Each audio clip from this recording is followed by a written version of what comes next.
اعوذ باللہ من الشیطان الرجیم بسم اللہ الرحمن الرحیم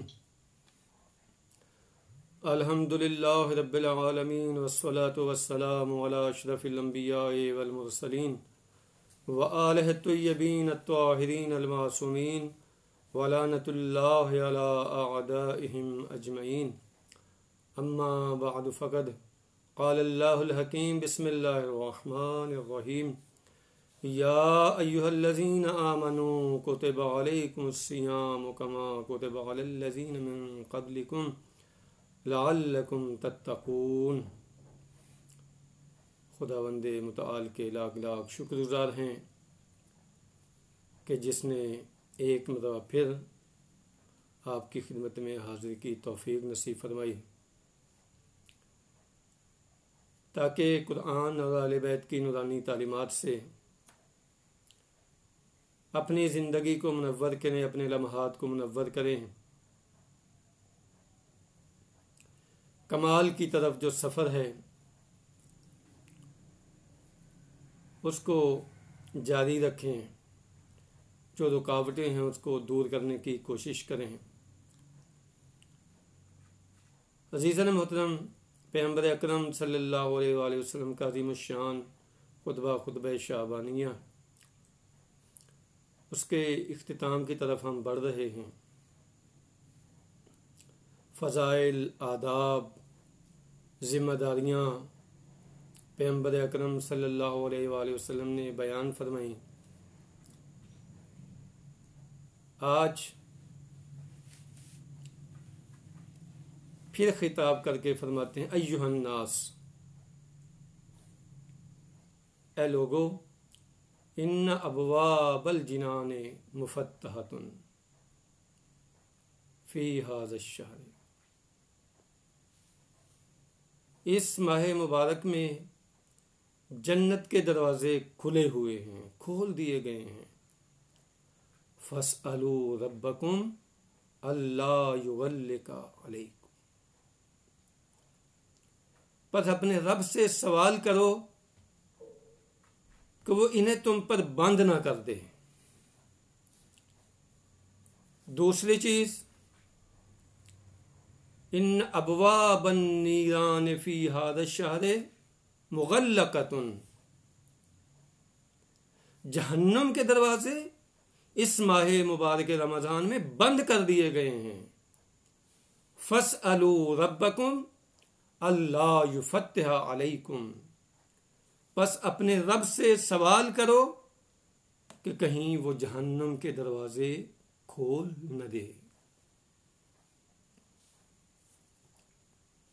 تیسری چیز، والشیاطین مغلولۃ، شیاطین جکڑ دیے گئے ہیں، زنجیروں میں باندھ دیے گئے ہیں۔ فاسألوا ربکم اللہ یسلط علیکم، اپنے رب سے سوال کرو کہ وہ انہیں تم پہ مسلط نہ کر دے۔ عزیزو، یہ تین چیزیں آج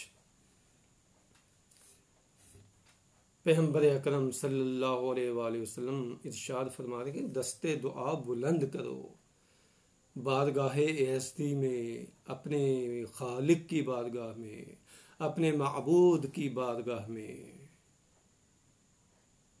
ہاتھوں کو اٹھاؤ، سوال کرو اس کی بارگاہ میں تضرع کے ساتھ، زاری کے ساتھ کہ پالنے والے، جنت کے دروازے جو تو نے کھولے ہیں انہیں ہمارے اوپر بند نہ کر دے،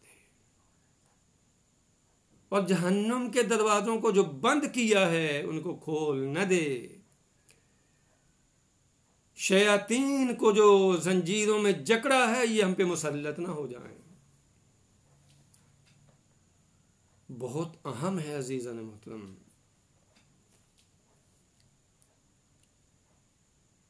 پہلے بھی میں نے عرض کیا بارہا،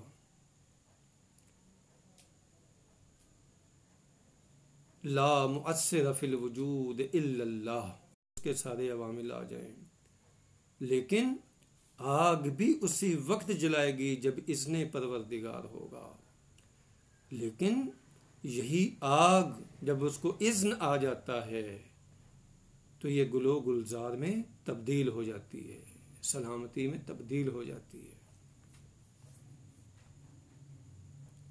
ہر چیز دست قدرت الہی میں ہے۔ لا مؤثر فی الوجود الا اللہ۔ بیماریاں ہیں، سارا کچھ ہے، ڈاکٹر کے پاس جاتے ہیں، ڈاکٹر کے پاس جانا ہے، لیکن یہ نہیں کہنا کہ ڈاکٹر ہی سب کچھ ہے۔ ڈاکٹر دوائی دے گا، لیکن شفا دست پروردگار میں ہے۔ سوال شفا کا اسی سے ہے۔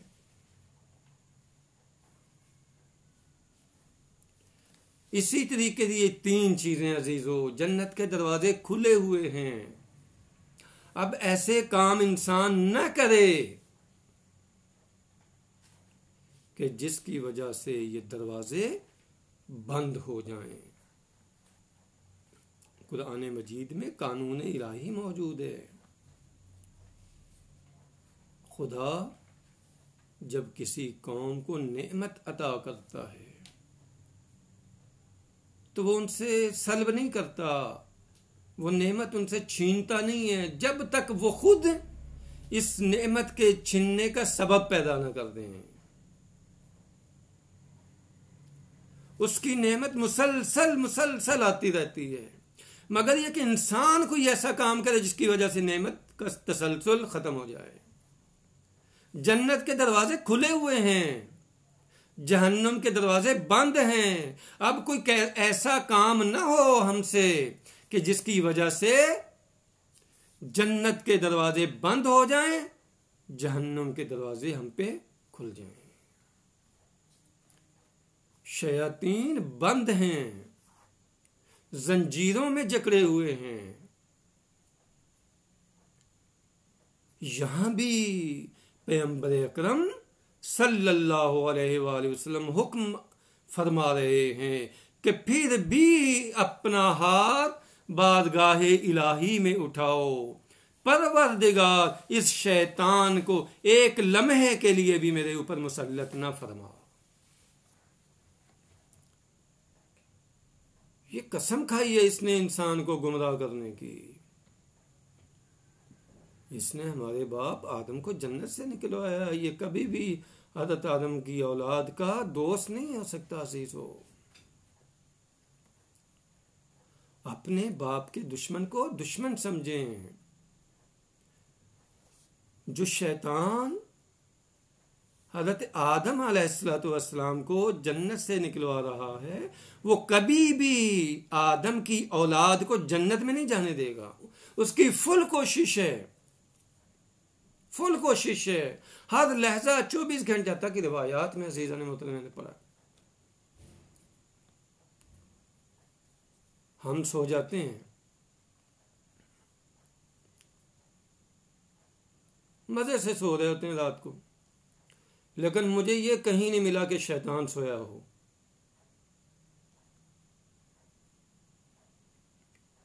ہمارے سوتے ہوئے شیطان بھی سو گیا ہو، اس کی تدبیریں بند ہو گئی ہوں نہ۔ یہ ہر لحظہ تدبیر کر رہا ہے، اپنی شیطانی چالیں چل رہا ہے کہ کس طریقے سے میں انسان کو گمراہ کروں۔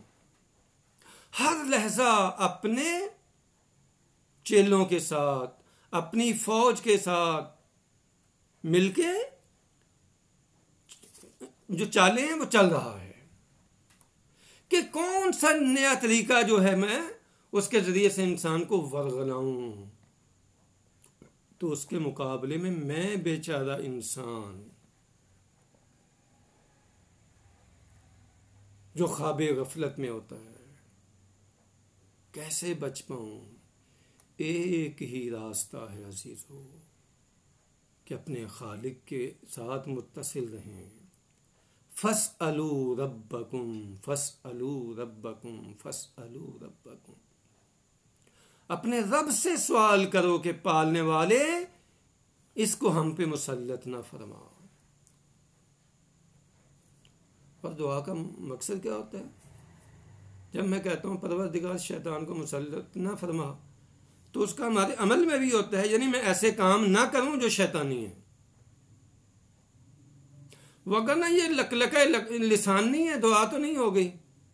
میں ایک طرف سے کہوں کہ خدا شیطان سے مجھے بچا، اعوذ باللہ من الشیطان، میں اللہ کی پناہ مانگتا ہوں شیطان مردود، اللہ کی پناہ میں آتا ہوں، دوسری طرف سے شیطانی کام بھی کرتا ہوں، بیٹھا ہوا منصوبے بھی بنا رہا ہوتا ہوں کہ کل کن کے درمیان لڑائی کروانی ہے، کل کیسے دھوکہ دینا ہے، کل کیسے فریب دینا ہے، کل کیسے حرام کمانا ہے، کیسے جھوٹ بولنا ہے، کیسی چالیں، یہ سارا کچھ چل رہے ہوتے ہیں۔ انسان خواب غفلت میں عزیزوں، فاسألوا ربکم، پیغمبر اکرم صلی اللہ علیہ وآلہ وسلم فرما رہے ہیں ایک ہی راستہ ہے کہ اپنے آپ کو اپنے رب سے متصل کرو، اور یہ اتصال کس کے ذریعے سے؟ دعا کے ساتھ۔ عبد اور معبود کا رابطہ، اس رابطے کا نام دعا ہے۔ جب عبد اپنے معبود کے ساتھ مربوط ہوتا ہے، اے پالنے والے، ہر لہجہ اپنے آپ کو محضر خدا میں سمجھے۔ خدا غائب تو نہیں ہے، موجود ہے ہر جگہ، دیکھ رہا ہے۔ دوسرا، ہمارا ایمان مضبوط ہونا چاہیے عزیزو۔ شیطان زیادہ قدرت مند ہے یا خدا قدرت مند ہے؟ یقینی طور پر شیطان کی کیا مجال خداوند متعال کے سامنے۔ تو جو زیادہ قدرت مند ہے وہی ہمیں بچا سکتا ہے، اسی کی پناہ بہترین پناہ ہے۔